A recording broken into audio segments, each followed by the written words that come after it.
ఇల్లు ఇల్లాలు ఈరోజు ఎపిసోడ్. నిన్నటి ఎపిసోడ్లో మనం చూసినట్టయితే సాగర్ తన తండ్రి మీద కోపంతో ఇల్లు వదిలి వెళ్ళడానికి సిద్ధమవుతాడు. దానికి నర్మద అయితే ఒప్పుకోదు. నేను నీతో రావాలి అంటే ఒక కండిషన్ అయితే పెడుతుంది. దానికి సాగర్ ఒప్పుకుంటాడో లేదో ఈరోజు ఎపిసోడ్లో అయితే చూద్దాం. నర్మద సాగర్కి నువ్వు జాబ్ మానేయ్, నువ్వు డబ్బులు ఇచ్చి జాబ్ సంపాదించావు అని మా ఆఫీస్ వాళ్ళు బయట వాళ్ళు మాట్లాడే మాటలు వినటం నాకు చాలా కష్టంగా ఉంది. కావాలి అంటే నువ్వు కష్టపడి కూలి పని చెయ్యి, పచ్చడి మెతుకులు పెట్టు, నేను ఆనందంగా తింటా, నా భర్త కష్టపడి బతుకుతున్నాడు అని అందరికీ గర్వంగా చెప్పుకుంటాను. చెప్పు, నేను నా జాబ్ మానేస్తాను అని. ఈ క్షణమే ఒక్క మాట మాట్లాడకుండా నీతో వచ్చేస్తాను అని అంటుంది. దానితో సాగర్ నేను జాబ్ వదలను, అది జరగని పని అని అంటాడు. అప్పుడు నర్మద కూడా అయితే నేను కూడా ఇంట్లో నుండి బయటకు రాను, ఇది కూడా జరగని పని అని అంటుంది. దానితో సాగర్కి కోపం వచ్చి ఏంటి బెదిరిస్తున్నావా, నోరు మూసుకొని వస్తావా రావా అంటే దానికి నర్మద సాగర్ ఆవేశంగా మాట్లాడకు, మనం ఇంట్లో నుంచి వెళ్ళిపోతే మీ అమ్మ నాన్న ఎంత బాధపడతారో ఆలోచించు. మొన్న మనం ఇంట్లో నుండి వెళ్ళిపోయినందుకు అత్తయ్య ఎంత ఏడ్చిందో తెలుసా? ఊరికి వెళ్ళినా మీ అమ్మని ప్రశాంతంగా ఉండనివ్వవా? అక్కడి నుండి కూడా ఆవిడ ఏడ్చుకుంటూ వచ్చేలా చేస్తావా? మిమ్మల్ని కన్న నేరానికి ఆవిడకి కడుపు కోత అనుభవించాలా? అయినా సరే గొడవ జరిగిన ప్రతిసారి ఇంట్లో నుండి వెళ్ళిపోతా అనటం కరెక్ట్ కాదు సాగర్, కాస్త బుద్ధి పెట్టి ఆలోచించు అని అంటుంది. అప్పుడు సాగర్ ఆలోచించాను, మా అమ్మ వచ్చిన వెంటనే మా అమ్మకి చెప్పి నేను ఇంట్లో నుండి వెళ్ళిపోతా అంటాడు. దానితో నర్మద సాగర్ మళ్ళీ నువ్వు మొదటికి వచ్చావేంటి సాగర్ అంటుంది. అప్పుడు సాగర్ మొదటికి రావటం కాదు, ఇదే నా నిర్ణయం అంటాడు. ఆయనతో మాటలు పడుతూ నేను రోజు ఇక్కడ ఉండలేను, మా అమ్మ వచ్చిన వెంటనే నువ్వు నాతో పాటు గుమ్మం దాటటానికి రెడీగా ఉండు అని అక్కడి నుండి అయితే వెళ్ళిపోతాడు. నర్మదకి ఏం చేయాలో తెలియక ఆలోచిస్తూ ఉండిపోతుంది. ఇది ఇలా ఉండగా అటు ఇడ్లీ బాబాయ్ భాగ్యం వల్లి చాలా హ్యాపీగా ఆ నర్మద కాపురం తగలెట్టేశామని హ్యాపీగా పాటలు పాడి డ్యాన్స్ చేస్తూ పండగ అయితే చేసుకుంటారు. పెద్ద పెద్ద కొమ్ములున్నాయని పెద్ద పులిని కూడా వేటాడేయచ్చు అని అనుకుంటుందంట ఒక జింక అని భాగ్యం వల్లికి చెప్తుంది. నా విషయంలో ఆ నర్మద తెగ మిడిసి పడిపోయింది. నా కూతురితో కాళ్ళు పట్టించుకోవడమే కాకుండా నీ కూతురు అత్తారింట్లో ఎలా అడుగు పెడుతుందో చూస్తా అని ఈ భాగ్యంతోనే సవాల్ చేస్తుందా?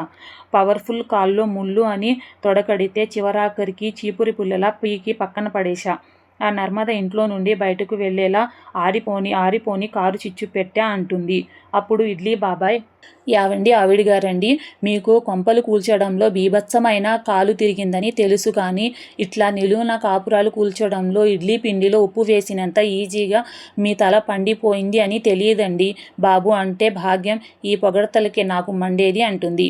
అప్పుడు వల్లి, అమ్మ మా ఆయన నన్ను ఇంట్లో నుండి తరిమేశాడు అనే బాధ కంటే ఆ నర్మద కాపురంలో నిప్పులు పోసినందుకు నాకు ఎంతో సంతోషంగా ఉందో తెలుసా అని అంటుంది.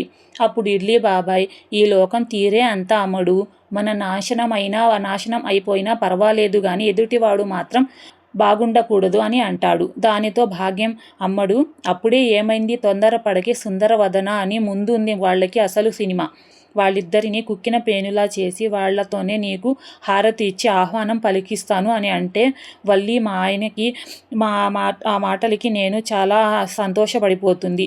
నేను మా ఆయన దగ్గరికి తొందరలోనే వెళ్ళిపోతా అని సంతోషపడుతుంది. అప్పుడు భాగ్యం, ఈ 2-3 రోజుల్లో నిన్ను నీ అత్తారింటికి పంపించేస్తాను, అప్పటి వరకు నేను నిద్రపోను అంటుంది. అప్పుడు ఇడ్లీ బాబాయ్ ఎటకారంగా, యావండి ఆవిడ గారండి, మీరు నిద్రపోకపోతే మీ గ్రామర్ దెబ్బతింటుందండి బాబోయ్ అని అంటాడు. దానికి భాగ్యం కోపంతో, పుచ్చిపోయిన విత్తనాలు సచ్చినా మొలవో అని ఈ వేషాలకి ఏం తక్కువ లేదు అని, అమ్మడు నువ్వు 2 రోజుల్లో మీ ఆయన దగ్గరికి వెళ్ళిపోతావు, ఫిక్సింగ్ అయిపో అని అంటుంది. అప్పుడు వల్లి, అమ్మ నువ్వు ఆ మాటలు అంటూ ఉంటే చాలా హ్యాపీగా ఉంది, కానీ ఇంత మంచిదాన్ని ఇంత అమాయకురాల్ని ఇంట్లో నుండి గెంటేసేలా చేసి ఆ నర్మదా ప్రేమ వాళ్ళు తెగ డాన్సింగ్ కొట్టారు. పైగా నేను క్యారేజీ అట్టికెళ్ళిన రోజు కూడా నన్ను ఇంట్లోకి రానివ్వలేదు. అందుకే ఏడుస్తున్న నర్మద ముఖ చిత్రాన్ని నా కళ్ళారా చూడాలని ఉందే బాబు అని అంటుంది. ఇటు నర్మదా సాగర్ మాటల గురించి ఆలోచిస్తూ ఉంటుంది. అప్పుడు ప్రేమ నర్మద దగ్గరికి వచ్చి, ప్లీజ్ అక్క బాధపడకు అని అంటుంది. దానికి నర్మద, ఈ ఇంటి బంధాలకి ఎక్కడ దూరం అవుతానో అని భయంగా ఉంటే బాధపడకుండా ఎలా ఉంటా ప్రేమ అంటుంది. దానికి ప్రేమ, అయినా నువ్వు కూడా ఏంటక్క అర్థం లేకుండా మీరు ఇంటికి ఎందుకు దూరం అవుతారు చెప్పు అంటే నర్మద లేదు ప్రేమ, ఇందాకడ సాగర్ ఇంట్లో నుండి వెళ్ళిపోదామని చాలా పెద్ద గొడవ చేశాడు. ఏదోలా ఆపాను, లేదంటే మేము ఈ పాటికి గుమ్మం దాటి ఉండేవాళ్ళం అని అంటుంది. అయినా సరే అత్తయ్య వచ్చిన వెంటనే ఇంట్లో నుండి అత్తయ్యకి చెప్పి వెళ్ళిపోవాలి అని సాగర్ చాలా పంతంతో ఉన్నాడు అని సాగర్ కోపం చూస్తుంటే ఖచ్చితంగా అలాంటి పరిస్థితి తీసుకొచ్చేలా ఉన్నాడు ప్రేమ అని బాధపడుతుంది. అప్పుడు ప్రేమ భయపడకు అక్క, మనం అందరం ఉన్నాం కదా, అలాంటి పరిస్థితి రానిస్తామా, వస్తే చూస్తూ ఊరుకుంటామా, మొన్న నిన్ను బావని ఇంటికి తీసుకొచ్చినట్టు తీసుకురామా చెప్పు అంటుంది. లేదు ప్రేమ, మొన్నటిలా నువ్వు ధీరజ్ నచ్చ చెబితే వినేలా లేడు. అసలు ఈసారి సాగర్ ఎవరి మాటలు వినేలా కనిపించటం లేదు అంటే ప్రేమ అక్క, అత్త వచ్చి సాగర్ బావతో మాట్లాడి అంతా సర్దుకునేలా చేస్తుంది కానీ నువ్వు ఈ విషయం గురించి ఎక్కువగా బాధపడకు, ఆలోచించకు అని అంటుంది. ఇటు సాగర్ తన తండ్రి చేసిన దానికి బాధపడుతూ ఉంటాడు. ధీరజ్ ప్రేమ విషయంలో తాను చేసిన తప్పు గురించి ఆలోచిస్తూ బాధపడుతూ ఉంటాడు. అటు రామరాజు సాగర్ గురించి ఆలోచిస్తూ బాధపడుతూ ఉంటాడు. ఇటు వల్లి చేసిన మోసం గురించి ఆలోచిస్తూ మొత్తానికి ఫ్యామిలీ మొత్తం ఎవరి ఆలోచనల్లో వాళ్ళు బాధపడుతూ ఉంటారు. ఇటు వల్లి మా బావకి అప్పుడెప్పుడో 5 గంటలకి మెసేజింగ్ చేశాను, చూసి కూడా సమాధానం ఇవ్వకుండా ఉన్నాడంటే మా బావకి నా మీద కోపం వచ్చి సమాధానం కూడా ఇవ్వటం లేదు. మా బావ నన్ను మర్చిపోతాడేమో, నన్ను పూర్తిగా వదిలేస్తాడేమో అని. అమ్మో, మా బావ వదిలేస్తే నేను బతకలేను. అయినా మా అమ్మతో పెట్టుకుంటే ఇప్పుడప్పుడే మా ఆయన దగ్గరికి పంపించేలా కనిపించడం లేదు. అందుకే నేనే బావతో సున్నితంగా మాట్లాడి నేనే అల్లుకుపోవాలి అని చందుకు అయితే ఫోన్ చేస్తుంది. చందు మంచి నిద్రలో ఉండి ఎవరు చేశారు అని చూడకుండా ఫోన్ లిఫ్ట్ చేస్తాడు. అప్పుడు వల్లి హ్యాపీగా అమ్మయ్య బావా ఫోన్ ఎత్తావా బా అని అంటుంది. అప్పుడు చందు కంగారు పడి నిద్రలేచి నెంబర్ అయితే చూస్తాడు. అప్పుడు వల్లి, బా నువ్వు నా మెసేజింగ్ చూసి కూడా సమాధానం ఇవ్వకపోతే నా మనసు కరెంటు వైర్కి చుట్టుకున్న గాలిపటంలా గిలగిలా కొట్టేసుకుంది బా, ఇప్పుడు ఫ్రిడ్జ్లో పెట్టిన పాల ప్యాకెట్లా కూల్గా ఉంది బా అంటుంది. చందు కోపంగా ఎందుకు ఫోన్ చేశావు అని అంటాడు. దానికి వల్లి, చేయకుండా ఎట్లా ఉండగలను బా, నిన్ను చూడకుండా నీతో మాట్లాడకుండా నేను ఉండలేను బా అని అంటుంది. నిన్ను చూడాలని అనిపిస్తుంది అని బాధపడుతుంది. అప్పుడు చందు ఫోన్ పెట్టు అని అంటాడు. దానితో వల్లి, బా అట్టా అనకు బా, కోపం వస్తే నన్ను కొట్టు తిట్టు, అంతేగాని నన్ను దూరంగా పెట్టకు బా అని అంటూ నువ్వు లేకపోతే నేను చచ్చిపోతా అని అంటుంది. దానితో చందు కోపంగా, బతకలేకపోతే చచ్చిపో, నీ అబద్ధాలు నమ్మే సహనం, నీ మా నాటకాలు భరించే ఓపిక నాకు లేవు అని ఫోన్ అయితే కట్ చేస్తాడు. అప్పుడు వల్లి, బా నన్ను చచ్చిపోమన్నాడు అంటే నన్ను ఇంకా ఏలుకోడని నాకు అర్థమైపోయింది అని కత్తి తీసుకొని తండ్రి కాళ్ళకి మొక్కి తండ్రి మీద దాడి చేయబోతుంది. అప్పుడు ఇడ్లీ బాబాయ్కి మెలకువ వచ్చి కంగారు పడి అరిచి లేస్తాడు. దానితో భాగ్యం కూడా నిద్ర నుంచి లేచి, ఏంటమ్మడు ఏటైందే నీకు అంటే వల్లి మాత్రం తండ్రిని చంపేస్తాను అంటుంది. భాగ్యం, అమ్మడు అర్ధరాత్రి పూట కత్తి అట్టుకొని తిరుగుతున్నావేంటే, దయ్యం గాని పట్టిందా అంటుంది. అప్పుడు ఇడ్లీ బాబాయ్, కత్తి అట్టుకొని తిరగడం కాదే పిచ్చి భాగ్యం, ఈ కత్తి అట్టుకొని నన్ను పొడవబోయింది. సడన్గా చూసి నేను తప్పించుకున్నా కాబట్టి సరిపోయింది, లేదంటే ఈ పాటికి నేను డెడ్ బాడీ అయి ఉండేవాడిని. పుట్టినవాడికి మరణం తప్పదు అని పాడుకునేవాళ్ళు అంటే భాగ్యం ఏహే ఆపు అని అర్ధరాత్రి అంకాళమ్మ శివాలు అన్నట్టు కన్న తండ్రిని కత్తితో పడవటానికి రావడం ఏంటి బుద్ధి లేకుండా అని అంటుంది. దానితో వల్లి, ఏం చేయను చెప్పు, ఏం చేయను, మా ఆయనకి ఫోన్ చేసి నువ్వు లేకపోతే నేను బతకలేను బా అంటే అయితే చచ్చిపో అన్నాడు. నేను ఎందుకు చావాలి, అబద్ధాలు మోసాలతో నా పెళ్లి చేసి నా జీవితాన్ని నా కాపురాన్ని తగిలెట్టేసింది మీరు కదా అని తల్లిదండ్రుల మీద అయితే దాడి చేస్తుంది. దానితో భాగ్యం అన్ని ప్లానులు వేసి నీ పెళ్లి చేసిన దాన్ని ఏదో ఒక ప్లాన్ వేసి నిన్ను మీ ఆయన దగ్గరికి పంపించకుండా ఉంటానా, అదేదో కొంపలు మునిగిపోయినట్టు ఇంత అర్ధరాత్రి రాద్ధాంతం చేస్తున్నావు చెప్పు అంటే వల్లి, మా ఆయన నాతో మాట్లాడకపోతే నాకు ఎక్కడ దూరం అయిపోతాడో అని భయంగా ఉంది అని నన్ను ఇప్పుడే మా ఆయన దగ్గరికి పంపించే అని మళ్ళీ దాడి అయితే చేస్తుంది. ఆగు అమ్మడు కాస్త, నేను చెప్పేది విను. నా బుర్రలో అగ్గిమంట లాంటి అదిరిపోయే ప్లాన్ ఒకటి ఉంది. ఆ ప్లాన్ ప్రకారమే నిన్ను అత్తారింట్లో లెగ్గెట్టేలా చేస్తాను. నువ్వు అప్పుడు ఇంటికి వెళ్ళిపోవచ్చు. నిజంగా పంపిస్తావా అంటే భాగ్యం పక్కా పక్కా అంటుంది. ఇటు ఇడ్లీ బాబాయ్ అమ్మడు లాక్కరో అంటాడు. దానితో వల్లి శాంతపడి, నన్ను గనక పంపించకపోతే అప్పుడు చెప్తా మీ సంగతి అని అంటుంది. పంపిస్తా అని వెళ్ళి పడుకో అని భాగ్యం అంటుంది. దానితో ఇడ్లీ బాబాయ్ వణికిపోతాడు. ఇడ్లీ నీళ్ల చట్నీ అయ్యింది అంటాడు. నేను నిద్రపోను అని భయపడుతూ కూర్చుంటాడు. దానితో భాగ్యం ఏదో ఒకటి, నీ సావు నువ్వు చావు అని పడుకుంటుంది. మరుసటి రోజు ఉదయం ధీరజ్ ప్రేమకి జడ వేస్తుంటే ప్రేమ మాత్రం రీల్స్ చూస్తూ తెగ ఊగిపోతుంది.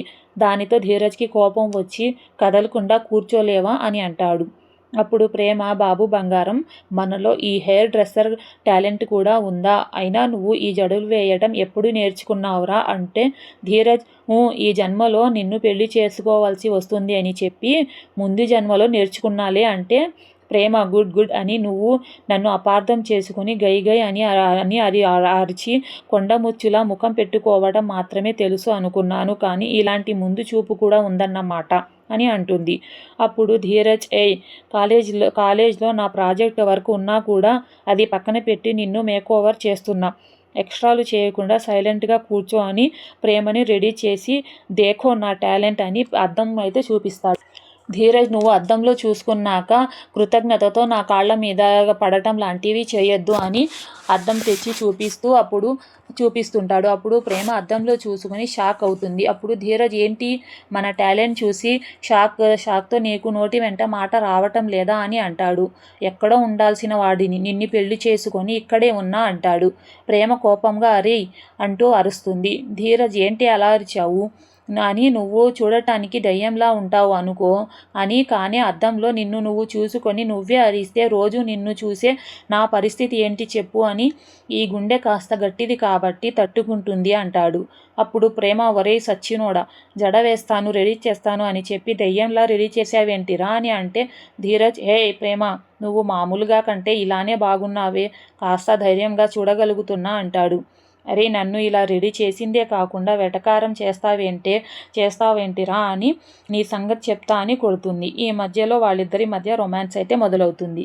ఇటు రామరాజు బాధగా కూర్చొని ఉంటే తిరుపతి పేపర్ చదువుతూ, బావా, రేపటి నుండి తెలుగు పేపర్ కాకుండా ఇంగ్లీష్ పేపర్ తెప్పించవచ్చు కదా అంటాడు. అప్పుడు అక్కడ ఉన్న అమూల్య, ముందు నువ్వు తెలుగు పేపర్ కరెక్ట్గా చదవడం నేర్చుకో మామ, తరువాత ఇంగ్లీష్ పేపర్ చదువుదు గాని అంటుంది.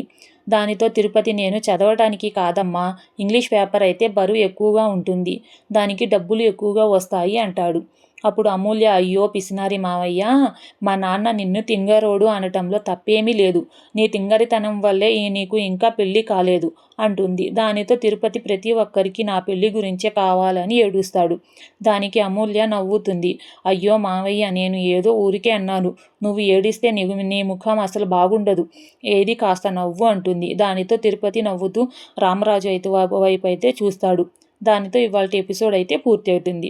రేపటి ఎపిసోడ్ ప్రోమోలో రామరాజు తన కోడలు ధీరజ్తో పాటు కలిసి వల్లి ఇంటికైతే వెళ్తాడు. భాగ్యం రామరాజు వాళ్ళని చూసి తన యాక్టింగ్ అయితే మొదలు పెడుతుంది. రామరాజు ఎలా ఉంది అని అంటాడు. దానితో భాగ్యం అలానే ఉంది అంటుంది. దానితో ధీరతో, మేము ఉన్నాం కదా, నీ కాలుకి కేరళ వైద్యం చేస్తాం అంటాడు. దానితో ఇడ్లీ బాబాయ్, కేరళ వైద్యం అంటే ఏంటి అంటే, ఈ మధ్య కొత్తగా ఒక కేరళ వైద్యం వచ్చిందిలే అని అంటాడు. దానితో ఇడ్లీ బాబాయ్, కేరళ వైద్యం అంటున్నారు, ఇది ఇక్కడ పనిచేయదేమో అంటాడు. దానితో ధీరజ్, పాన్ ఇండియా వైద్యం మామయ్య అని వదిన అంటాడు. అప్పుడు నర్మద అక్కడికి వచ్చి కర్రతో భాగ్యం కాలు మీద అయితే కొడుతుంది. అయినా భాగ్యం నొప్పిని ఓర్చుకొని నొప్పి లేదు అంటుంది. అప్పుడు ధీరజ్, వదిన, నీ స్టామినా సరిపోవటం లేదేమో, పెద్ద వదిన అయితే కొంచెం బలంగా ఉంటుంది, పెద్ద వదినకి ఇవ్వండి అంటాడు. అయితే రేపటి ఎపిసోడ్లో భాగ్యం దారికి వస్తుందా, వల్లికి బుద్ధి చెప్పి వల్లిని ఇంటికి నర్మద వాళ్ళు తీసుకొని వెళ్తారా అని మనం రేపటి ఎపిసోడ్లో అయితే చూద్దాం. రేపటి ఎపిసోడ్ కోసం మన ఛానల్ని లైక్ చేయండి, షేర్ చేయండి, సబ్స్క్రైబ్ చేయండి. మీకు ఇష్టమైన సీరియల్ స్టోరీని వినాలి అనుకుంటే సీరియల్ పేరు పెట్టి కామెంట్ సెక్షన్లో కామెంట్ చేయండి.